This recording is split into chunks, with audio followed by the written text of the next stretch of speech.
Halo guys, kembali lagi dengan gue Guru guys. Di sini kita akan bahas mengenai para ras dewa yang ada di universe Kumodesuga Nanika dan seperti apa hubungan di antara mereka semua. Dan dengan mengamati kekuatan mereka, kita baru bisa melihat sedikit gambaran seberapa besar kekuatan yang dimiliki oleh Di selaku pencipta sistem dunia yang Kumoko tinggali saat ini. Oke, langsung aja kita masuk ke pembahasannya.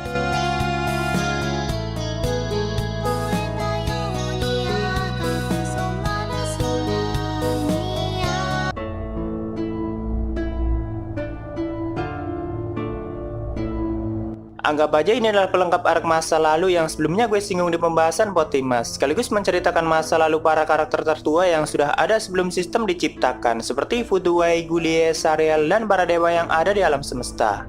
Walaupun informasinya masih sangat minim, tapi gue akan coba bahas berdasarkan alur yang ada di arc masa lalu WE-nya.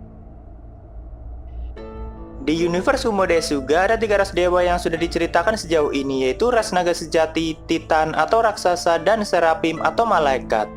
Kita kesampingkan dulu mengenai Di dan rasnya yang belum diketahui.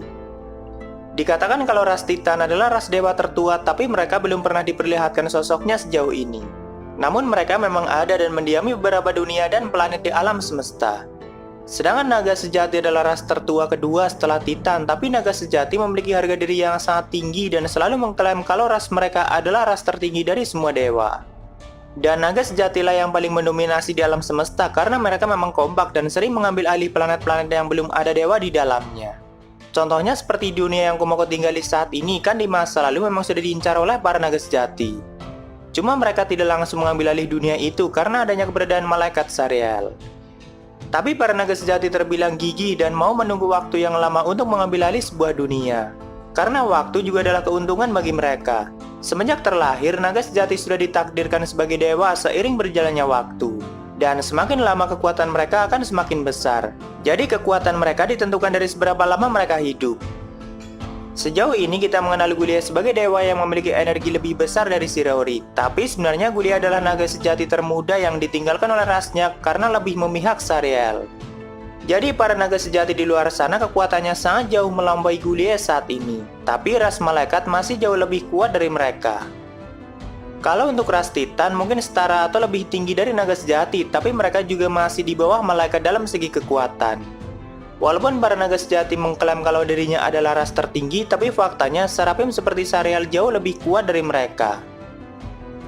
Dulunya ada banyak naga sejati yang mendiami dunia baru dan faktanya mereka semua tidak mampu untuk mengalahkan Sariel seorang diri. Kenapa bisa seperti itu? Kekuatan ras malaikat itu sangat unik guys. Jika malaikat membunuh satu dewa lain, maka kekuatan dewa itu akan menjadi miliknya dan otomatis kekuatannya juga akan meningkat drastis. Begitulah cara malaikat atau serapim berevolusi. Mereka seperti mesin yang diciptakan khusus untuk membunuh dewa. Tak hanya itu, kepribadian dari dewa yang dilahap oleh malaikat juga akan bercampur dalam dirinya. Pada awalnya malaikat benar-benar seperti mesin yang tidak memiliki emosi dan hanya menjalankan misi yang sudah ditanamkan dalam dirinya. Tapi karena kekuatan mereka yang bisa melahap kekuatan dewa lain yang dikalahkannya, lama-lama malaikat itu memiliki emosi dan kepribadian dari gabungan banyaknya dewa yang sudah dia kalahkan. Belum dijelaskan siapa yang menciptakan malaikat dan siapa yang memberikan misi pada mereka. Tapi satu malaikat yang mempunyai misi tidak akan bisa menolak misi yang diberikan padanya. Contohnya adalah Sariel.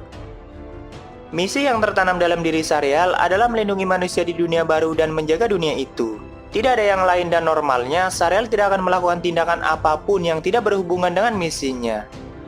Makanya walaupun para naga sejati datang ke dunia itu dan berniat mengambil alih, Sariel tidak akan mengusir mereka selama mereka belum mengambil tindakan yang menentang misi Sariel.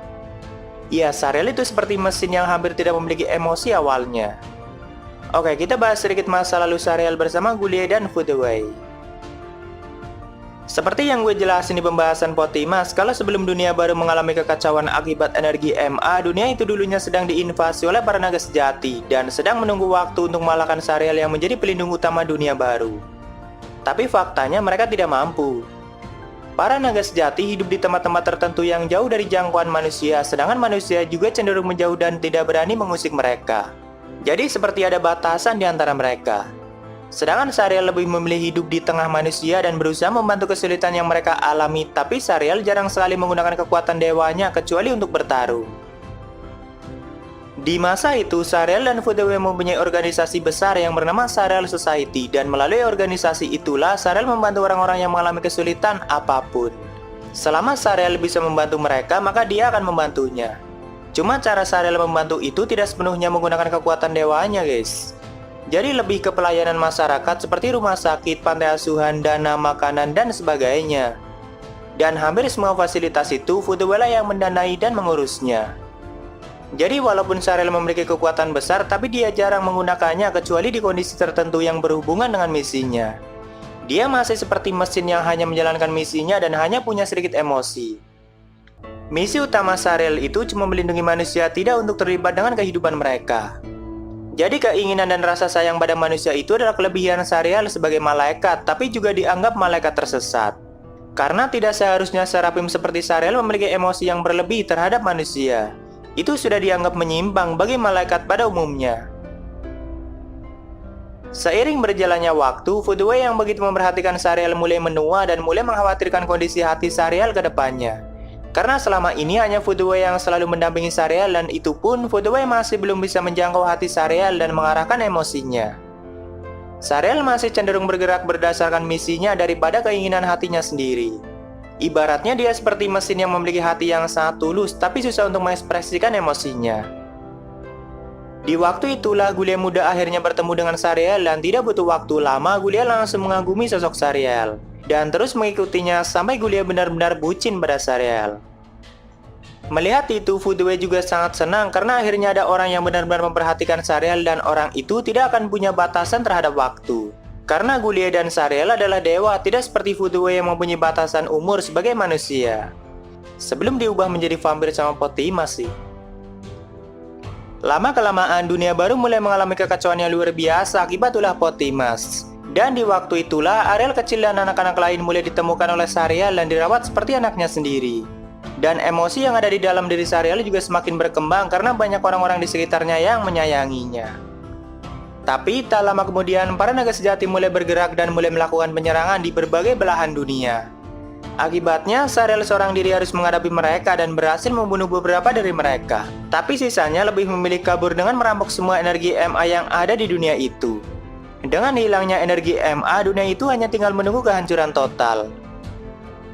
Saat itu para manusia memikirkan cara untuk menyelamatkan dunia mereka, dan lagi-lagi Potimas memunculkan idenya untuk menciptakan teknologi yang bisa mengisi energi kehidupan dunia dengan mengorbankan energi Sariel yang sangat besar. Walaupun tidak ada jaminan kalau energi Sariel akan cukup untuk menggantikan energi MA yang hilang. Dan jika Sariel melakukan itu, maka bisa dipastikan kalau dirinya akan benar-benar mati. Ini sebenarnya juga adalah hasil dari rencana Potimas yang ingin mengambil energi dewa Sariel, guys. Dan kebetulan negara-negara besar di masa itu tidak punya solusi lain, jadi mereka juga menyetujuinya. Karena tanpa diminta pun, Sariel juga akan menawarkan dirinya untuk dikorbankan, selama itu untuk kebaikan manusia. Hanya ada satu negara besar yang dari awal terus menolak penggunaan energi MA dan melarang rakyatnya untuk memanfaatkan energi itu. Karena pemimpin negara itu adalah orang yang sangat bijak dan sudah memprediksi kalau hasilnya akan seperti itu. Pemimpin negara itu juga sangat menghormati Dewi Sariel, dan sebenarnya dia tidak ingin Sariel dikorbankan untuk dunia mereka. Tapi Sariel sendiri tidak akan mungkin menolak hal itu. Orang yang memimpin negara besar itu adalah orang yang kita kenal saat ini dengan nama Dustin. Ya, Dustin sudah hidup di masa itu dan menjadi pemimpin negara yang sangat besar. Sedangkan untuk Gulia yang paham dengan pemikiran Sariel berusaha mencari cara lain selain mengorbankan energi Sariel untuk dunia itu. Karena jika itu sampai dilakukan, maka Sariel akan mati dan dunia belum tentu bisa diselamatkan. Akhirnya Gulia menggunakan kekuatannya untuk menjelajahi alam semesta dan mencari dewa yang benar-benar kuat dan tidak terikat dengan ras dewa manapun. Karena permasalahan dewa di kosmologi Kumodes juga itu sangat sensitif, guys. Misal, jika Gulia meminta bantuan pada ras malaikat, maka bisa menimbulkan permasalahan lain karena Gulia adalah ras naga sejati dan juga sebaliknya. Jadi Gulia mencari dewa yang tidak terikat dengan ras manapun sekaligus ditakuti oleh ras dewa naga, malaikat, dan titans. Agar jika nantinya dewa itu mau membantu memulihkan dunia baru, tidak ada dewa lain yang berani mencampurinya lagi. Akhirnya Gulia mendapat informasi kalau di suatu tempat ada dewa yang benar-benar kuat dan memenuhi kriteria yang dicari oleh Gulia. Bahkan dengan keberadaannya saja, ras dewa lainnya memilih untuk tidak mendekatinya. Dia tinggal di suatu alam yang benar-benar dipenuhi dengan kegelapan pekat yang bahkan dewa sekelas Gulie akan langsung merasakan kematian saat menginjakan kaki di wilayah teritorialnya. Dan dewa itulah yang bernama Di atau Wakaba Hero kalau nama samaran dia sebagai manusia. Di alam semesta, Di itu mempunyai banyak julukan yaitu dewa akhir, dewa jahat, dewa kematian, dewa tertinggi, dan paradok mutlak. Di waktu ini, Di masih tinggal di alamnya dan kekuatannya juga masih belum dia sembunyikan. Kalau pas di bumi atau jadi Wakaba Hero itu, Di menyegel semua kekuatannya. Tidak ada yang bisa memahami pemikiran Di, tapi Gulie mendapat informasi kalau Di akan mau membantu selama itu menarik baginya. Jadi waktu itu Gulie hanya bertaruh dan sudah siap untuk mati, karena mendatangi Di sama saja mengantarkan kematian kalau Di tidak senang. Tapi setelah Gulie memohon dan menceritakan semuanya, akhirnya Di tertarik dan menawarkan kesepakatan untuk Gulie. Yaitu dia akan menciptakan sistem yang bisa memulihkan energi dunia itu dan menjadikan Sariel sebagai baterai sistemnya. Dan juga mengharuskan semua makhluk di dunia itu untuk saling berperang dan meningkatkan kekuatannya, karena dengan cara itu maka sistem dia akan berjalan dan energi M akan kembali pulih sedikit demi sedikit. Gulie pun menyetujui kesepakatan itu karena itu lebih baik daripada mengorbankan Sariel dan sudah pasti Sariel akan mati. Kalau dengan sistem D, maka besar kemungkinan kalau Sariel akan selamat dan bisa terbebas nantinya jika energi dunia sudah pulih sepenuhnya. Tapi berhubung Potimasnya nggak dimatikan dari dulu dan terus-terusan mengambil energi MA, jadinya Sariel sampai saat ini masih jadi baterai sistem dan energi dunia belum juga pulih. Lalu dengan sekejap D memindahkan Sariel yang saat itu hendak dikorbankan oleh para manusia. Dan dengan menyetujui kontrak yang dibuat oleh D, semua tubuh Sariel dirantai untuk dijadikan inti sistem dunia baru. Bahkan Gulie hanya boleh menemui Sariel satu kali itu dan di pertemuan terakhir itu Gulie berjanji akan mengeluarkannya. Tapi sampai saat ini Gulie belum bisa memenuhi janjinya karena perintah Sariel sendiri yang menyuruh Gulie agar tidak membunuh para manusia kesayangannya, termasuk Potimas. Ya, sampai saat ini Gulie belum bisa menemui Sariel lagi di dalam inti sistem, guys. Tapi nggak tahu kenapa Shirori malah bisa bolak-balik ke inti sistem dan bahkan pernah membawa Ariel untuk melihat keadaan Sariel. Sebenarnya Di bisa sangat mudah untuk menyelamatkan dunia itu tanpa sistem dan sebagainya. Tapi untuk abadi menyelamatkan dunia itu kalau dirinya tidak tertarik dengan tontonan yang akan menghibur dirinya. Dan Gulie sendiri juga memahami konsekuensinya. Di itu bukan dewa yang baik, bahkan julukannya aja udah jelas kalau dia dewa jahat. Lebih tepatnya sih tidak bisa dipahami dan tidak bisa dijelaskan. Satu hal yang pasti, kalau dia hanya tertarik dengan hiburannya sendiri dan keberadaan Kumoko adalah salah satu hiburannya. Mungkin di waktu itu juga dia akhirnya pindah ke bumi dan menyamar menjadi manusia bernama Wakaba Hero, sambil menonton kejadian menarik yang terjadi di dunia baru. Dengan mengamati itu semua, kita bisa menyimpulkan kalau ras Dewa Naga mungkin setara dengan ras Titan, tapi malaikat masih lebih kuat dari mereka. Sedangkan kekuatan Di jauh di atas mereka, tapi nggak semua dari mereka. Karena faktanya ada satu dewa lagi yang lebih kuat dari Di kalau dari segi bertarung. Dewa itu bernama Meido yang kemungkinan besar juga berasal dari ras malaikat.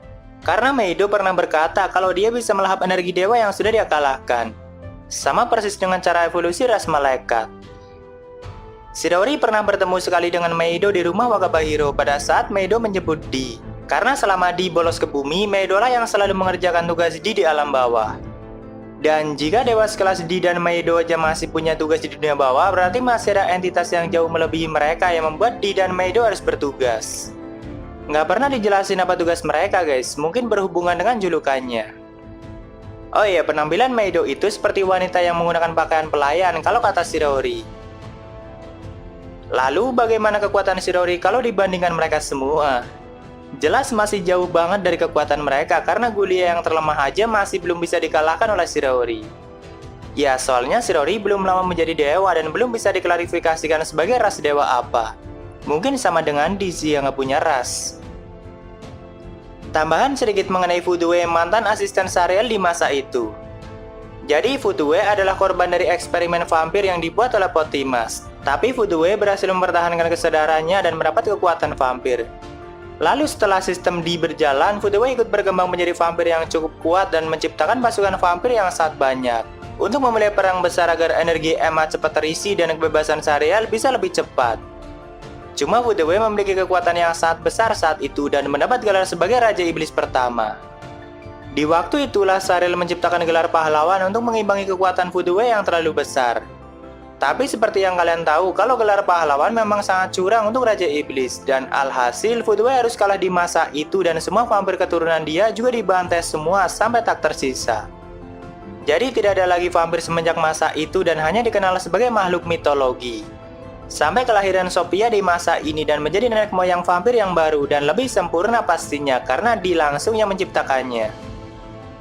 Memang masih banyak teka-teki yang belum dijelaskan mengenai asal-usul para dewa di universe Gumodesuga.